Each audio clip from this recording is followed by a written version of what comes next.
Good morning, Calvin. Good morning, Mark. You finally decided to show up. Yeah, so tell me again, where are we? We are at Rhode Island Comic-Con. We're in the convention center. It is November. It is not too bad out, but it's 2025. Yeah. 13 years this thing's been going on. I know. And out of the 13 Rhode Island Comic-Cons, I think I've only missed one because I was sick that year. Really? I haven't missed any. I know. It's not my first rodeo or second or fifth, as I was telling the security guard coming in. Okay, so I'll tell you mine. Well, what is your favorite part about Rhode Island Comic-Con? Honestly, meeting our fans. There's a lot of stuff to do here. There's a lot of things to see. And this year is no different. There's a lot of celebrities here. There's some really cool comic artists and comic writers. The Blockbuster experience is back. For fans of wrestlers, Sting's making his last New England appearance, and that's somebody I would really like to meet, see what happens. But our fans, people coming up to our booth and you know, saying thank you for all the years that we've been on the air and doing this stuff, that really means something. Yeah. For me, the celebrities are really cool because if you like celebrities, this is the place to go. This is the convention to be at. But for me, my favorite part are the cosplayers, the people who are the fans who pay for the tickets and come in and they take the time and the effort to make these awesome cosplay costumes, and there's some really, really good ones. Oh no, you're absolutely correct. But even the guy that shows up in the Halloween costume, you gotta love it because he or she is taking the time to actually get dressed up as their favorite character, and they come here just to have fun. So for me, that's the favorite part of this place. You're absolutely right, and this gets bigger every year, it seems. It's absolutely crazy, and we're going to have a lot of fun, I'm sure. Yep. So you and I are going to do some interviews, and then hopefully James Kinsey will be here. He'll do some interviews as well. So let's see what's going on at Rhode Island Comic-Con 2025. So, hey, we're walking around Rhode Island Comic-Con 2025, and I literally ran into Cassie from Dragon Comics. Cassie, how are you? Good, how are you? You're doing awesome. I'm doing awesome. It's Rhode Island Comic-Con. Yes. It's awesome. So what have you been up to? So I'm just working on the store, getting everything together, revamping a little bit. It's looking like we might be moving away from newer comics and going strictly old school. Okay. And moving more towards gaming and tabletop. Well, you have a really big gaming collection, and you have parties, and you have different events and stuff going on. So that's been a really big. What are some of the gaming stuff that you guys are really into? I know you have like Magic as an example. So the tabletop we're going to be moving into is more pretty much anything but a lot of D&D. We're going to try to do some old school D&D, get the first gen and second gen back in and getting that nice old feel back and having everybody just come back alive to be a community again. Okay. So by old comics, you're just talking like backstock, that sort of stuff. Yeah, comics is kind of tough these days. I mean, it's really great, but you got to put a lot of money into it, especially for the newest stuff. And with the economy changing as fast as it is, no, I totally get it. So what have you yourself been playing lately? A lot of Trench Crusade. It just started. It's a tabletop game. They haven't really put anything out yet. You get to use any minis you want. We're building the terrain in the shop and everything, so we're gluing stuff together. I've glued my fingers together a few times doing it, but it's actually been a lot of fun getting into it. So that basically means if you're into gaming, you should go check it out. So give us your socials and give us your address so that people can go and do just that. So it's Green Dragon Comics. We're at 1 Victory Highway in Chepachet, Rhode Island, and the phone number is 401-949-2076. Thank you, Cassie, for giving us a minute to speak with you. Absolutely. Enjoy the rest of your con, and we will see you soon. So here at Rhode Island Comic-Con, we like to interview. One of the best parts about this convention is speaking with a lot of the vendors that have all sorts of really cool stuff. And today we're talking with Marilyn. Hi. Hi. Okay, so can you tell me a little bit about your book and other cool stuff that you have for sale this weekend? I am a romance author, and I write very adult appropriate books, and I have a lot of freebies and a raffle, and they're really fun for that romantic time you might need. Okay, how many books in this series? Just one, or how many so far? I have one big thick book, and Okay. it's an older woman romance. All right. And then I have another book that has 18 short stories in it and has Oh. all the tropes of smut, so you can experiment with them, and it's good for palate cleansers and reading slumps. Okay. Cool. And one of them is being made into a movie. Awesome. Can you expand on that a little bit? So this one is a dark carnival type story. Yeah. If you like this, you'll know. And it's being made into a movie. I just found out 2 weeks ago. Very nice. Good. Yeah. Congratulations. Thank you. Okay, so It's really exciting. now if people want to get in touch with you, another question, Paul. You said short stories and novels. Which one do you find easier to work on? Do you have a preference? I love writing the short stories because we live in a snippet world now, and yeah, they're well, like good a when you. 3-second attention. Yeah, and people have a lot of series, so they're good to like read in between, like just when you don't really feel like committing, and you just get one out of the way real quick. Right. And I give away free personal massagers when you buy both of them. Hello. That sounds good. Yeah. Well, yeah, but suppose you do it like on Amazon. You're gonna go to their house, or how's it? Well, that's only here. Oh, okay. Only here you get the free personal massage. Now, are you going to any other conventions in the future? No, but I am the host of the New England Book Ball, which is a 57 authors signing con and a fundraiser for children with autism. Oh, very And nice. that's in the White Mountains. So if you want to know information about that, you can just come to my table. Okay. All right. So if people want more information about your book and such, how do they get in touch? What's Well, the I'm best way? Marilyn Harper, and you can find me on Instagram, Marilyn Harper Writes, or on Amazon. Okay, sounds good. Marilyn, thank you very much. Thank you. Have fun, everyone. We'll get a massage. I will. Hey, it's James here, Sci-Fi Journal at Run Comiccon. I'm here with Jackie Ha. Hey, how's it going? Yeah, he's a TikToker and YouTuber and stuff like that. And so tell me, Jackie, what is the kind of things that you do? Yeah, so this year I'm a guest at Rhode Island Comic-Con. So my job here is to promote the convention. And what I do is I take photos with everyone using our cosplayer mascot. This is Jirachi, our cosplayer mascot from 2024. Nice. We also have Capybara as well. And second thing I do is I love doing dances with everyone. Any easy dances or complicated dances, I would do those too. This con I'm doing Soda Pop from K-Pop Demon Hunter. Oh, yes. So basically, my little soda pop, and then you do the shoulder tap Yeah. a little bit, just like that. Yep, very easy. Everyone can join. Yeah, I've actually been in one of Jackie's videos from Northeast Comic-Con, and it's hard to follow sometimes, but you get the choreography, so how do you put these videos together? What do you do to do that? Yeah, so I guess first I do research on like the song that I want to do, and then after I film it on TikTok, I use this app called InShot. InShot allow you to like mix the audio, mix the clips together, and then you can also add PIP or picture in frame or something like that. So you can add the actual anime scene or the choreography from the actual scene. Yeah. So the one you're seeing right now is the milkshake. This one here. Cat's eye. So I did the dance with a couple people. Yep. Yeah, it's a very catchy song, Cat's Eye for the Gap commercial. Yeah. So we did the dance, and then I add the PIP on the InShot, and then post it on social media. I also usually add the logo, so another AnimeCon logo. Yeah. And for RSCC, I'm also going to add the Rhode Island Comic-Con logo as well. Cool. Yeah. So where can people find you on social media? Yeah, they can find me on Instagram, jackie.ha.313. I also do origami too. My art account is jackie.pokigami. As you can see, there's like peekaboo or a lot of 3D origami things that I do usually. So yeah. Also, Cos from New England is another. Oh yeah, Instagram Cos social. from New England. Is that this month, right? It's this month. It's coming up in 2 weeks. Our ticket actually sold out about 2 weeks ago. Nice, nice. We reach our max capacity, but hopefully next year we'll get a bigger venue, so we'll get to fit more people. Excellent. Yeah. All right. Thank you, Jackie. Have a great time here. We're on Comic-Con. Thank you so much. Yay. Rhode Island Comic Con 2025, and we're here with our good friend Travis Landry of Landry Pop Auctions. There you go. How's it going, man? Doing good. Day 2 of the convention. We're here hanging out. We're showing cards, comics, video games. We're here promoting the brand. Which is awesome. Now, this is now like your second year running your own business. How's it been going so far?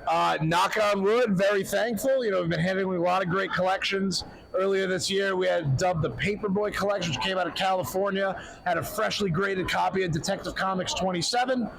We're building our next vault sale now, which we have an Action Comics 1 and the Detective Comics 1, which, you know, you barely see either of those books. So to have those two #1 DC issues next to each other on display is a pretty cool feeling. Which is awesome. Now, you got your start with comics and toys, but I know you also branch out into some other stuff. You know, you got Pokemon cards out here, you got Magic cards. Yeah. What other items do you have in a typical auction?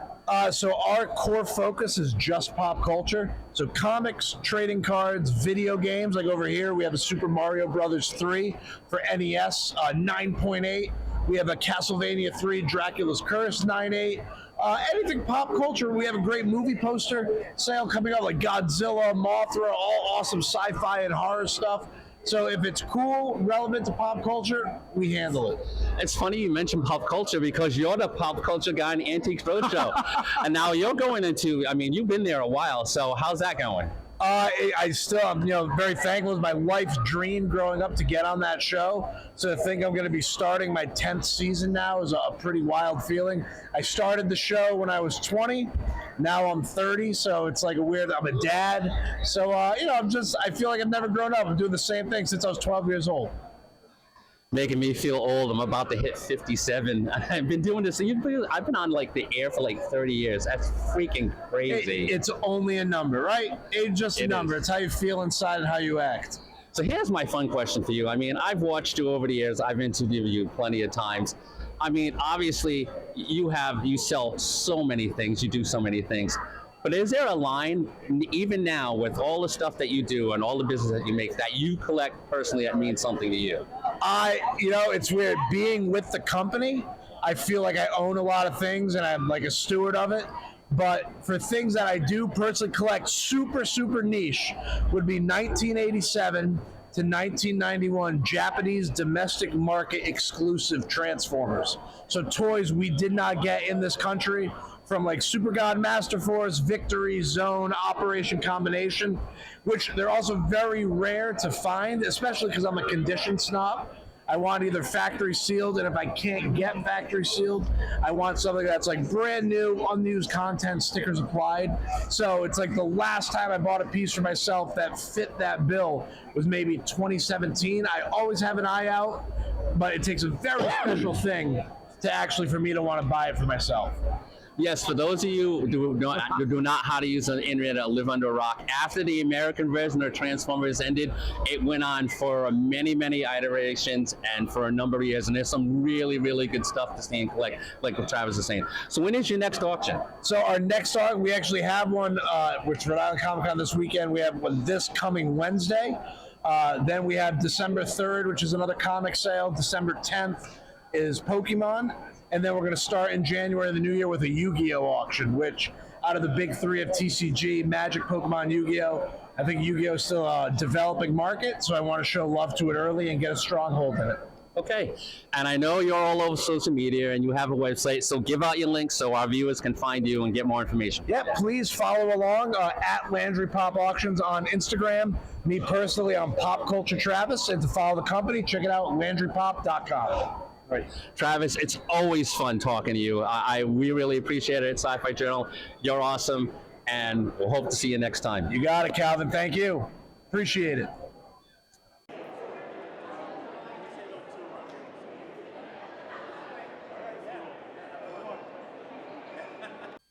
All right, here at Rhode Island Comic-Con, we like to interview all sorts of really cool people, and I found James. Hi, James. Now, give us your official name so people don't get confused as to who you are. James C. Mulligan. You guys can call me Jimmy, though, please. Okay, thank you, Jimmy. Yeah. Tell us a little bit about your work. Well, I like you said Rhode Island. You got to teach me to say Rhode Island. Rhode Island. Rhode Island. Rhode Island. That's one word. I didn't know. This is great. Yeah, and if you live in the northern part, they park the cars side by each. Side by each. Side by each. Okay. There we go. I'm a California boy, so I'm learning. I'm learning the different languages around here. Okay. So tell us, how'd you get started? Yeah, I started with Disney in 1996. Okay. I started off in the technically it was considered entertainment art, which means that I was moving ficus plants around. All right. Basically prepping for stuff. So I started off in the parks at Disney. I went over to the pictorial department, and I've worked in multiple facets with Disney. Okay. It's weird how it's sort of evolved. So I've done Disney Lorcana. Okay.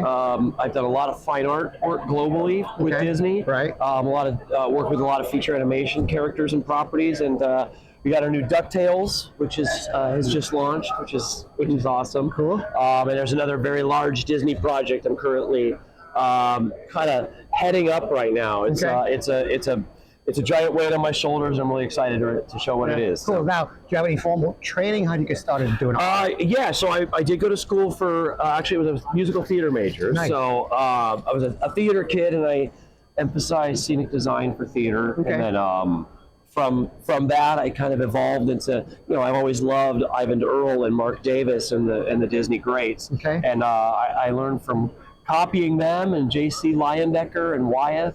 Okay. And then I all of a sudden decided to drop out of college and go work for Disney. Nice, awesome. Now I have to ask you a sci-fi geeky question. Yep. Related to Disney, have you ever done anything for Star Wars or Galaxy's Edge? I have actually, yep. Not for Galaxy's Edge, but I've worked with Lucasfilm before. Okay. Yeah. Jet Lucas is a friend of mine, George's kid. So All right. he was at my wedding. Okay. So I don't know if that puts me close enough, but yeah, I'm very, very much familiar with the Lucas brand, working with them and part of the Lucasfilm family. Okay, so. yeah, I visited Galaxy's Edge in Florida a couple of years ago with my family. Yep. And the moment I walked on to Galaxy's Edge, I turned to my wife and I said, "This is where we live now." Yeah. It was so awesome. It was You drink it, have blue milk on your breakfast in the morning. Milk and all that stuff, and yeah, it was a lot of That's fun. cool, man. It's all total immersive. I love it. I'm not wearing it today, but I actually have an Indiana Jones shirt that I designed for D23. Nice. I've done a lot of Indiana Jones stuff. Okay, so. yeah, I got my Star Wars hat. Yeah, it's all right. It's part of the Lucasfilm family. Now, if people want to check out a website or something, how do they get in touch? Best way is my Instagram. It's Mulligan Jimmy. That's all one word. Mulligan, like the golf term, Jimmy. And it's the best way to connect. I'd love to meet you guys. All right, sounds good. Jim, All thank right, you very buddy. much. Appreciate it. Thanks. Hi from Rhode Island. Cheers. Thanks. Yeah, man.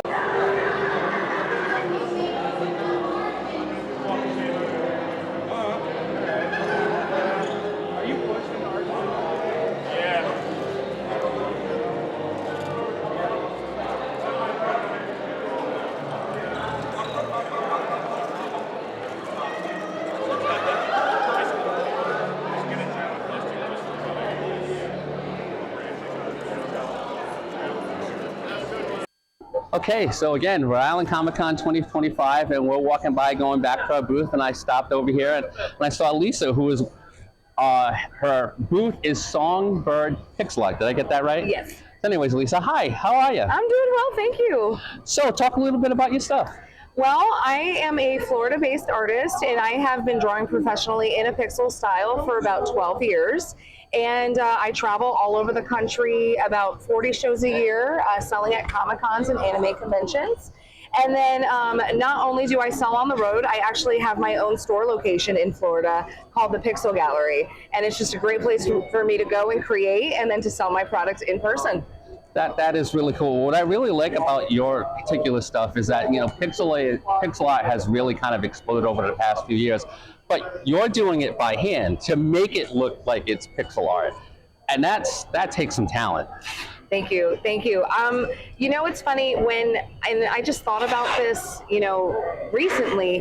When I was about 10 years old, my mom taught me how to do cross stitch and needlepoint, which if anybody who's familiar with that type of craft, it is all in pixels. It's in squares. So from a very young age, I started to develop that way of thinking of drawing different pieces in pixel. And so I used to create my own patterns even at that age. And then lo and behold, many years later, I'm here using it, develop my skill and to build it into something I love and really passionate about. And as you can see, you have all sorts of different genres. You got anime stuff, you got video game stuff. Sci-fi, I love a lot of things. And I'm an old school gamer. Our very first gaming system was a Nintendo. And we know, my father bought that for him, not for us at that age. But we used to play it all the time. And, I love gaming. So Nope, I hear you, because I'm an older school gamer and my first system was in television. So yeah, but no, gaming will always hold a special place in my heart. So anyways, do they have, you talked about having a physical store and you go to different cons and stuff. Are there any upcoming cons that you're going to go to? Yes, I actually have 4 more until the end of the year. I have Ranger Stop Orlando, I have Illinois Comiccon, Cajun Con in Louisiana, and then Anime 405 in Oklahoma. Awesome. And I assume you have a website or some social media stuff so people can get a hold of you. Where can they go? Yes, all of my social media handles are Songbird Pixel Art, and then my website, you can go to songbirdpixelart.com. All right, Lisa, thank you very much for taking a few minutes out with us. Enjoy the rest of the con. Oh wait, how are you liking Rhode Island? Because it's not Florida. It's a little chilly. However, everybody's really nice here, and I enjoy the food. So. Well, I'm glad you're having a good time. Thank you very much for taking a few minutes with us. Enjoy the rest of the con. Thank you. All right, I'm with Emperor Kalis from the Klingon Assault Group. Kapla! Kapla! How's it going this weekend? It's going good. All right, tell us, when did you guys start getting organized to do this? How long have you been doing this? Well, I've been a member of CAG, the Klingon Assault Group, now for 7 years. Wow. All right. Since 2018. Okay. And we're a Star Trek fan group, and we've got worldwide members. We're members in over 30 countries. Some of the Middle Eastern countries actually speak Klingon. Nice. So they don't have to learn each other's language. Okay. We go to different events, raise money for various charities. Okay. I'm originally from here in Rhode Island. All right. I now live in North Carolina. Oh, all right. Where were you from originally? Pawtucket. Pawtucket. Okay, good. And I come up here every year because the year my mom passed away was in 2017. Yep. My daughter decided, okay, we're going to go to the con. So we came to the con, and I've been hooked ever since. Nice. So anyways, we do a lot of cons down in North Carolina. Okay. And I figured, okay, we're going to come up here and do the cons up here. Right. So I tried to contact members of our group up here, but couldn't find too many active members. Okay. So I've been doing it. All right, cool. So I take all this stuff up in a 14-foot trailer, set it up, and we raise money for hospice. Yeah, nice. And you do an awesome job with this setup, too. Very nice. Now, out of all the Klingon characters that you have available, which one is your favorite to play? Well, my signature character is Murtaugh. Okay. I have the General Murtaugh, the original costume, and I have the the Chancellor Murtaugh. Okay, all right. And now seeing a little bit up in the ears, and he's already up in the ears. When he goes to cons now, he doesn't have the black hair anymore. Oh, he's got the white hair. Okay. So now I have the white set up. Right, okay. That's what I was yesterday, if you were here yesterday. Yeah, all right, cool. Now, if people want to get in touch with the Klingon Assault Group and become a member, how do they do? How do they contact you? Go to cag.org, and you can go to Klingon Assault Group from there and fill out the application. The application will go to the Quadrant Commander, and they'll assign you a ship in the area that you're at. All right. Sounds good. You're welcome. Kapla! Kapla! All right, thanks. You're welcome. Okay, James here with the CEO of the USS Hood, a local Starfleet International chapter here in Rhode Island. So tell us about your ship and the Sci-Fi Starfleet International. Well, my name is Captain Taylor Wilkie. Like you said, I am the CEO of the new Rhode Island Sci-Fi chapter of the USS Hood, NCC 42296.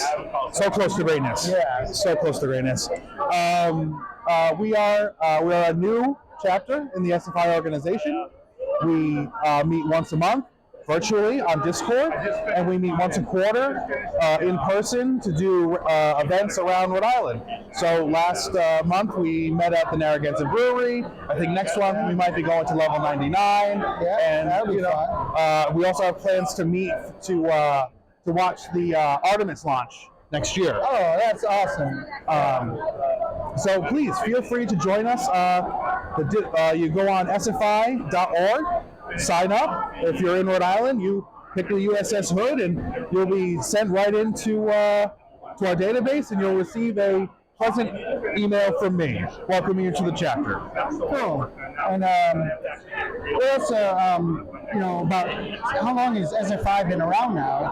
SFI's been around for almost as long as Star Trek has been around. Yeah. About 50 years at this point. Yeah. It's the longest standing fan group, Star Trek fan group in existence, and we are an international organization. We have chapters all over on every continent except Antarctica, as my admiral says, because it's too damn cold.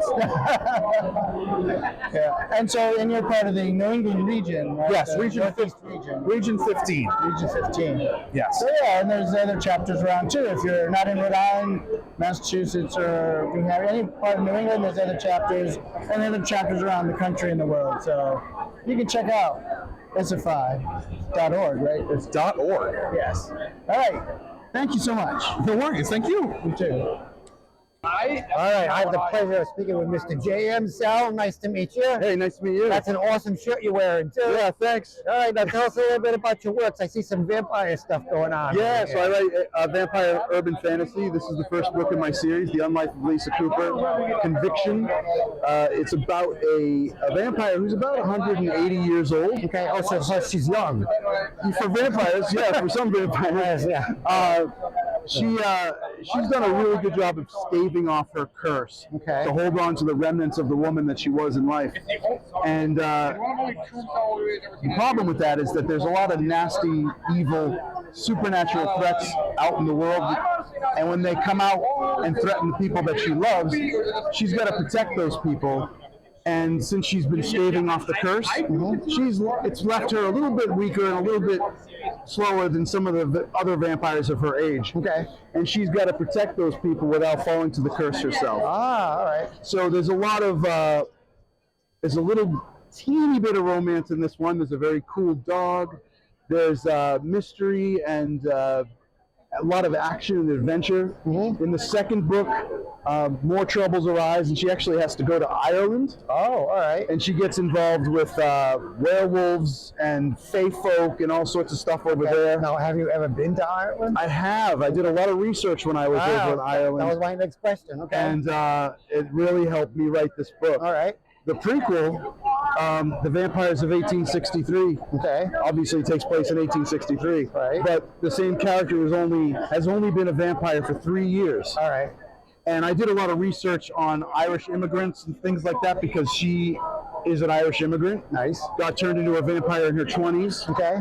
And it deals with a lot of stuff that was going on in Boston in those years. Yeah, cool. Yeah. How'd you get started in writing? Well, I had some ideas in my head, and I tried lots of things. I tried to get into comic books. I tried doing role-playing games. I still play role-playing games, but I found that I needed to really have full control over everything that happened to my protagonist. Okay. And I couldn't really get that out of a role-playing game. And writing comics and drawing comics is a lot of work. Right. So I switched over to writing novels, and that's been an outlet that's worked. It's been a great amount of fun for years now. Okay, good. Now, what's your background? How'd you get started? Well, I'm not, well, my background, I have a day job in IT, but that was my question. It has nothing to do with writing. I just had a lot of ideas in my head, and I spent a lot of time learning the craft. I went on YouTube and watched a lot of videos. I bought a lot of books on writing and learning the story beats and the 3-act structure and all the different flows and arcs and things like that. Okay. And then when I got confident enough, I started drafting my very first manuscript. Yeah. That was sort of a practice run. That hasn't seen the light of day. All right. But once I really got confident, I wrote The Unlife of Lisa Cooper, which is my first. Right. And that's enjoyed some success. It's won an award. So I kept at it, and this is my passion. Very nice. Now, who publishes? I'm self-published. I have an LLC, sole proprietorship under my name. Very good. And which is nice because I get to control. I have full control over my cover art and my release and everything. Like buying cover, author copies are cheaper. Okay. Everything. Yeah, good. So, if people want to get in touch with you so they can purchase these novels, how do they do that? They go to jmchaley.com. That's jmceli.com. jmchaley.com. All my information is there, all my socials. All my books are listed. Find out everything you need to know. Sounds good. JM, thank you very much. Thank you very much. All right, good. Okay, so we cannot go to Rhode Island Comic-Con without interviewing someone from ARIA. And today we're interviewing Liz. Hi, Liz. Hi, how are you? Thank you so much. Nice to meet you. Oh, here we go. We'll keep going. We'll keep going. All right, so is this your first year at This is, and it's my first Comic-Con ever. Is it? Yes. How's it going so far? I'm loving it. The costumes are amazing. Yeah, aren't they something? Yeah. Yeah, to me, that's one of the best parts of this convention is all the cosplay. Yeah, it's very inspiring. Okay, so, all right, enough about that. Tell us about your books. Yes, so my fantasy series, Tabitha's told that she's the chosen one, but she feels, and that she's going to save the people of Zodia, but she feels that that's a destiny too big for her, and she has to overcome that and learn how to harness these abilities that she didn't know was inside of her. And then I will tell you about my mystery series here, where Lyra has dreams about people in need. And in book 1, she's dreaming about a woman who's been abducted. And in book 2, she is dreaming about fire and someone she cares about is too close to the flames. Sounds good. Now, when did you start writing? Ooh, wow. I started writing during the pandemic, really out of self-care. You know, a lot of people did. Yeah, you had all that extra time, right? Yep. Okay. And through that, I started growing, and I did NaNoWriMo, National Novel Writing Month. Okay. And I said, oh, there's a novel here. And I said, well, how far can I get with this? And how far can I get with that? So these little milestones turned into all these different books. Awesome. Yes. Okay. And how'd you get involved with ARIA? Yeah, I actually went to Book Around, which is a local bookstore. They had an event, and I was chatting with one of the authors, and they said, you should look into ARIA. Okay. And I did, and it's been wonderful. There's so many events. They're so supportive. I really enjoy it. Yeah, nice. Now, are you local? You live in the I area? am from Connecticut, so not far, about an hour and a half from here. Close enough. You're in New England. In New England, girl. Nice. Yes. Now, if people want to get in touch to purchase some of these books, how do they get in touch with you? Yeah, you can find everything on my website, LizBullardWrites.com, or you can go and find me on Amazon, Barnes & Noble, anywhere that you buy books. All right. Thank you very much. Thank you. Yeah, let's see what else is going on at Rhode Island Comic-Con. I found another member of ARIA. It's an ARIA-filled weekend at Rhode Island Comic-Con. I'm speaking with Amy. Hi. Hi, how are you? Hi, nice to meet you. Now, you have an awesome book. Can you tell us a little bit about it, please? Sure thing. So this is the Periphery series. It's Okay. a 2-book sci-fi romance. It's sci-fi. All right. Got it. Awesome. And it's set right here in Rhode Island. It's Okay. a multi-award-winning series, and it's based on the concept of the multiverse. Can we be a hero in one life? Okay. Can we be a villain in another? All right. And can we find every variation of our soulmate and love every version of them Oh, so across it's got a time? little romance thing going Yeah, on, we too. do. That's So cool. it's parallel universes, All right. and that's why the tagline is "One choice can change everything." I like it. Yeah, my wife is a big Hallmark fan. Oh, awesome. Oh, my goodness. Yeah. So this is romance with a twist of sci-fi. I pitched it to my publisher as Okay. sci-fi for people who haven't fallen in love with sci-fi yet. All right. I put the romance in because I'm trying to draw everyone over to the science side. That's good. I know. How'd you get started with writing? Sure. So with Periphery, it was during the pandemic. I'm a healthcare worker. And you're not the first person that said that. A lot of people got started during the pandemic. You got it, They got yeah. a lot of extra time on their hands, and what did they do? They started writing. Doing That's right. Our Awesome. imaginations go wild, Okay. and I work in a science field, so it was time. Okay, cool. And how long you been writing? Just since My first pandemic. publication was in 5th grade, poetry. Oh, that's my cute. whole life. Yeah. All right. So I've you've been always writing been a your entire writer. life, and you always wanted to do it, so now you finally get around. Who publishes? The Wild Rose Press. Okay. So it's published and available at almost everywhere books are sold. Okay, that's going to be my next question. If people wanted to get in touch so they could purchase the book, how do they do that? Awesome. So I am on my website, aatosilva.com. Okay. I'm very active on socials. I love connecting with readers. The book can be found everywhere worldwide, All right. in ebook and in paperback format. And I have tons of upcoming events. Bougie Bookstore, Norwood, Mass. I have a few at Barnes & Noble coming up. Oh, nice. Yeah, you Good got for it. you. Yeah, thank you. I'm in Yeah. stock at Warwick and Middletown Barnes & Noble, pre-signed copies. That's exciting. So if you want to come down, I have my calendar of events is on my website. Okay, good. So All always right. happy to connect and meet new readers. Nice. Amy, thank you very much. Thank you so much for interviewing me. It Oh, was yeah. so nice to meet you. You're welcome. Awesome. All right, gentlemen, another Rhode Island Comic-Con has wrapped for the year. Yep. What'd The you think? 13th one. The 13th one, yeah. Wow. All right, I've so been doing this that long. I know. So James, what did you think? I had a lot of fun. I got to meet someone I was looking forward to. Carlos Valdez, who played Cisco on The Flash. So I got to get a picture with him and talk to him a little bit. And I missed Saturday, but both Friday and Sunday were great. Calvin, what was your highlight? Meeting our fans again, like it usually is every year. There's always a lot of fun stuff to do here, but going out for Sci-Fi General, doing some interviews, meeting some new people, and having our fans stop at our table and say how much they appreciate what we've done over the years, and the fact that we can still see us on YouTube is really, really awesome. Yeah. For me, there was one time on Saturday when there was a woman walking around, and I noticed she had a tattoo of Doctor Who's TARDIS on her shoulder.